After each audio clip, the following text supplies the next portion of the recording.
Hi there, folks. I'm Emily. And I'm Hill. And update. Pizza is not my thing in terms of making it. However, no matter how bad the dough is, you can put tomato sauce and mozzarella cheese on pretty much anything, and it's delicious. So far, I've tried eggplant, mixed vegetables, a bagel, crackers, cornflakes, and pretzels, and they've all been delicious. So my advice to you is stop trying to make dough because it's really hard, and if you try to throw it in the air like they show in the movies, you're just going to get it on your face and in your hair, and then it's going to be a huge mess. Just put tomato sauce on cheese on something because, admit it, that's what you really want, and it'll be delicious. And my advice is don't always do exactly everything that Emily says. I don't agree with that advice. Right. So that's because... You know what? I can't get into the explanation now, but there's reasons for it. There are reasons. Okay. Well, I guess if you don't want to eat deliciousness, then you'll listen to Elt. But if you want to eat deliciousness all the time, then you'll listen to me. Except don't put it on sweet stuff, because I did try it on a brownie and it didn't work. But I had to try it for science no matter how many weird looks Elt gave me, because sometimes weird combinations work. I mean, who would have thought that peanut butter and jelly would be good together until the first person put peanut butter and jelly together? So I'm just saying someone had to try it, because I could have been on the verge of culinary genius. I wasn't yet. That's all. I basically am trying to hide certain ingredients and products in the house now, in the basement, so that Emily doesn't keep with her sauce and cheese stuff. Okay, because I've been looking for the chocolate chips. Oh, yeah, no more chocolate chips. We're going to have to wait for the next food ration supply shipment thing to come. Oh, darn. I'll try to remember to include it on the list. Please. Speaking of lists... I don't even know if that's a good segue or not. Okay, I hope you all I wish you all could see the face, Elt's face right now, because she's so proud of herself. She loves her segues, and I don't want to admit it, but they're kind of great in how not super great some of them are. But we're really proud of her because she's trying. Because effort. Gold star. Yay! I'm going to put this gold star with all the other gold stars she's given me, and that's in the trash. I mean, I treasure your gold stars. I keep them. Yay. Yeah, in my secret So what wall. are we segueing to? Yeah. We are now moving into, today we've got a middle grade book to speak about. And it's actually, they kind of turned it into a series, but I don't know that they all necessarily connect outside of just the same characters, appearing in different situations, but because the story itself is wrapped up. But I think we just have, we have a new mystery now with new people, but not because there's lingering questions or anything like that. So this is called Escape from Mr. Lemoncello's Library. And grading scale, we got violence as a 0.5.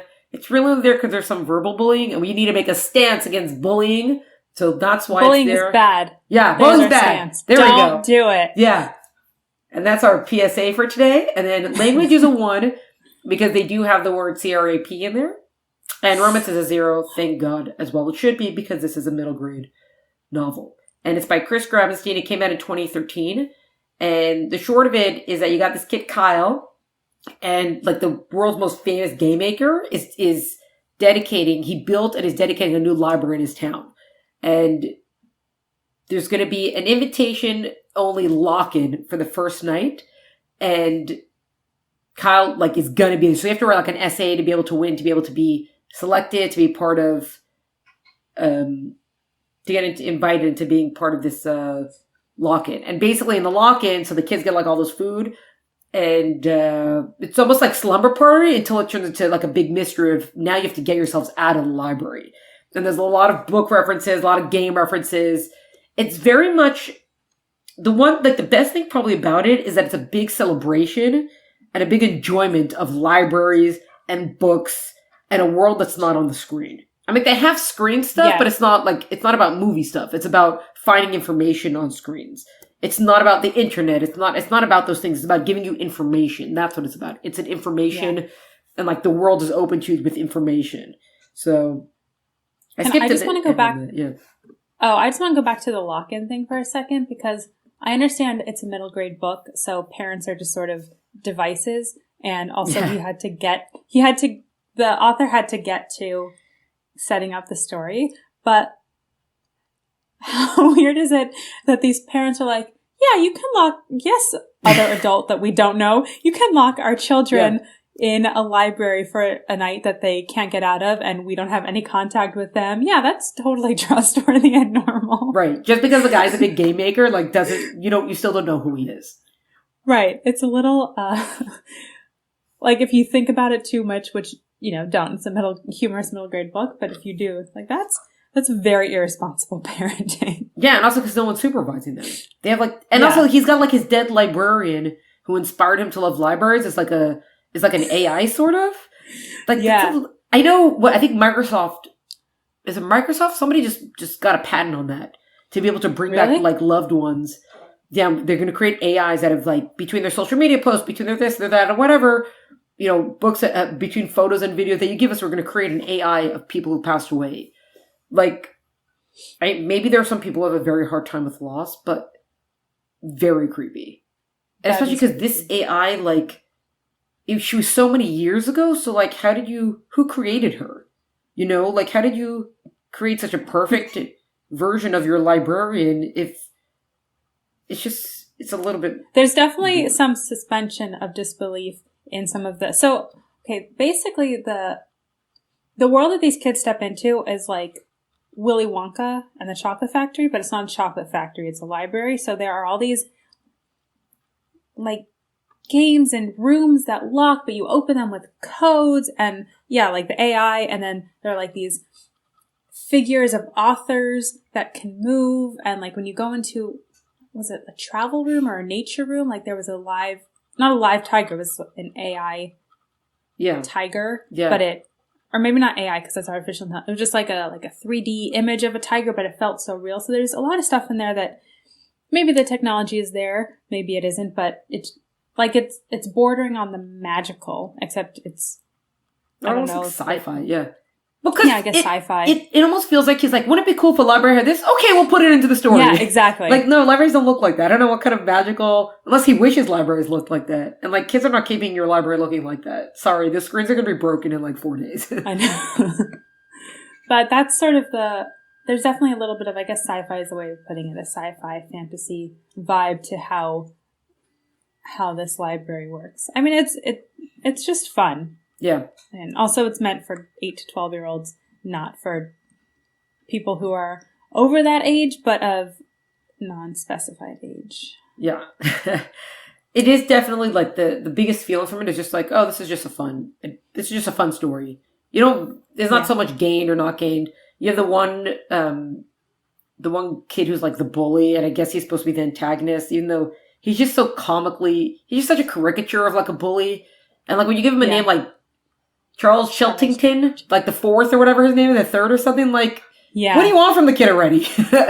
Right. He's Richie Rich, but as a bully, basically. All the characters really are, well, they're just broad characters, and I guess that's maybe just middle grade. We're not getting a lot of we have a little bit of character development with the main character. There's this one girl, Sierra, I think. Oh, yeah, so and he briefly mentions it that I think her parents are divorcing. So since that has happened, she's had her head stuck in books the whole time. But then she comes out of her shell. So there's a little bit of character development. You need some, but that's not what the story's about. That's not the audience. Oh, there's also the super popular girl named Haley who turns out is actually secretly very smart and nice. She's not just the cheerleader princess type. Right. So, there's some development of characters, but it's fun. Yeah, it's also even, and even Kyle's relationship with his brothers, they're all very competitive with each other, but you still see, they get a little bit much because of how competitive they are game-wise, but you see that he comes from it seems like he comes from a nice, fun family. There's no drama there or anything, which is also nice because usually so many of these stories, especially if they're contemporary, it's because there's a drama going on. Either because parents are splitting up or because something's going with a brother, or with a sibling, or something's going on. And here it's just not about that. It really is. It's almost even like Clue, but without the death. Yes. It's just like lock everybody in a room. It's an escape room. Put everybody in the library. Yeah, you have like everything at your disposal and just figure out a way. And they have to learn how to work together and like come join my team. And it is good that Kyle's not the he's so popular, he's so special, he's so whatever. He's just like Kyle. So that's good. The book also has, like, while the kids are solving puzzles, the puzzles are shared with the reader. Yeah. So as a reader, you also get the opportunity, like there are a few times that there are rebuses, which are pictures that spell out a word or a phrase. So there are a bunch of those that you get to solve. There's a couple of like word scrambles. And then also, if you go to the back of the book, there's a clue from the author that there's actually a secret message running through the whole book. Right. If you pick up on it. So like there's fun.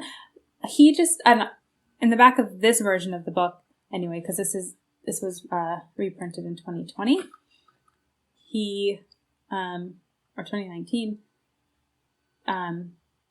Chris Grabenstein, like there's a little interview with him and he shares, I think he was an improviser also before he was an author. So you can just see, like, this is a very creative mind. He probably said, he clearly loves libraries. And he said, okay, well, what will like my ideal library look like if I were a kid? Yeah. And it's this.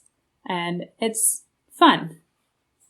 I get to go inside of his head of this would be a cool library, except for the fact that it doesn't have windows. Yeah. It's basically a library. I would go there. Yeah, it's like a library and museum in one. And Discovery Center. That's basically, it's like a library, museum, Discovery Center, all tied together. Exactly. Yeah. I'd go there. It sounds very cool. Yeah, it's like this whole massive building and and it's also just nice to see just like a fun book that doesn't have so much drama in it. Yes. Like, you have to have the person he's competing against, but whatever. Yeah. Right. No, it's just